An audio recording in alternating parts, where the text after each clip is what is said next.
I am sitting here with the very talented and lovely Sharon McConnell-Dickerson, and I want Sharon to tell us all about these amazing life casts that she does and how it all came about. Hello, Sharon. It's so nice to have you here in Como, Irene. And of course, Como, Hill Country Blues is, we have 3 blues markers here in town: Otha Turner, Napoleon Strickland, and Mississippi Fred McDowell. People that are, we've had many visitors also from Australia. Including, of course, our very own blues queen, Fiona Boyes. Her and her husband, Steve, they're just such a lovely couple and very interesting to talk to. And we just laugh the whole time that, from they arrive to when they leave. It just, I love it when she and Steve come. I've been looking at some of the wonderful masks that you do for blues legends and others, and I want to know how it all came about.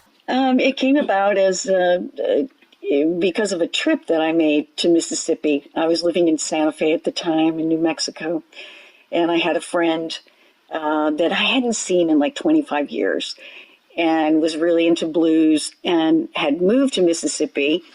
And he said, man, you should come down here and visit, and, I'll take you, to see some of these musicians in their homes, and you can visit.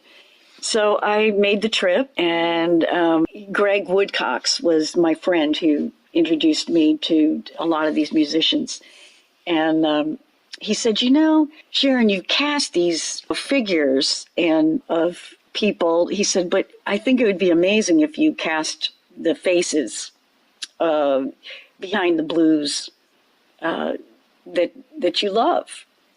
And I had never considered that. And about 6 months later, I woke up and I had to do it. It was like when someone plants a seed and you're not quite, and then all of a sudden there's a blessing on it that, yes. And you hear, I believe in God, and I believe that, he uses us, through other people and in ways we can't imagine to do things that will please him and will please others. And so I listened to that and I followed my heart and inspiration, and I started to travel down to Mississippi as well as many other southern states, and as far as Seattle, Washington, to cast Pinetop Perkins on stage inside the Jimi Hendrix Museum, which is called Experience Music Project, and just all over the states, and life cast the visages of these musicians, and many of them, the older generation now, sadly, that is quickly leaving us. I know. I mean, really, the blues has made a real shift. It's very different now.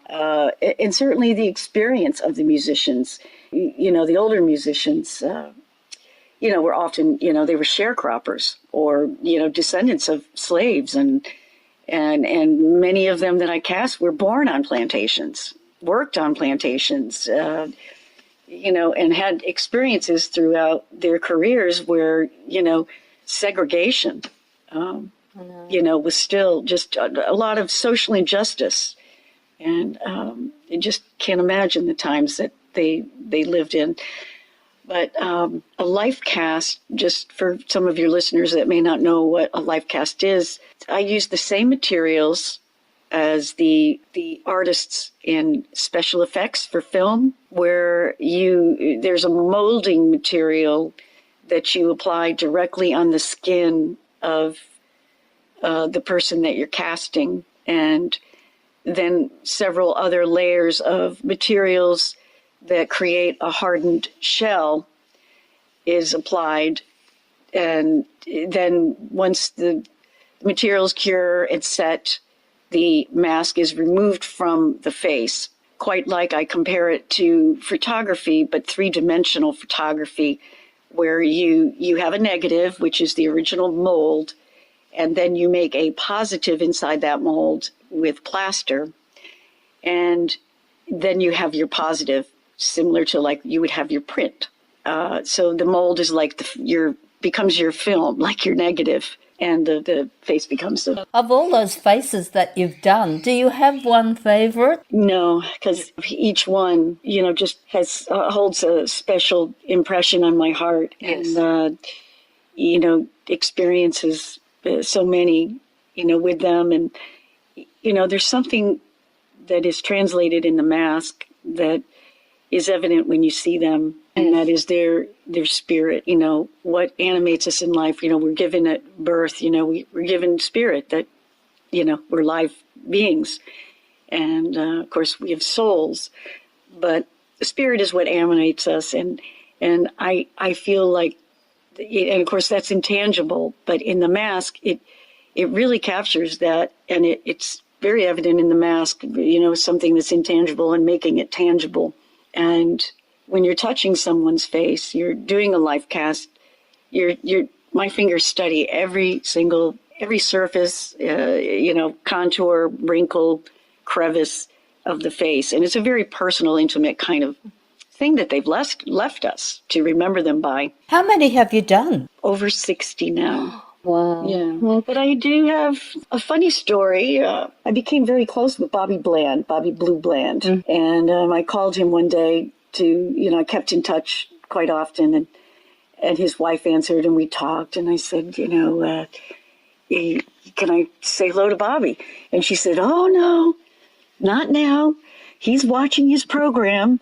And, I'm thinking, what program does Bobby Blue Bland listen to? What's that? I can't talk to him during it. And she said, oh, The Young and the Restless. Yeah. I mean, isn't that crazy, huh? Yeah. It's really been lovely to lunch with you today, and this fabulous little town, Como. Yeah. So much history here. We'd love to bring the collection over that, has traveled all over the States. It's been to France in 2 different areas, and we'd certainly like to come and visit you and bring these masks of so many that are gone now to life. Yes. In the land down under. My website is McConnell.DickersonArt.com.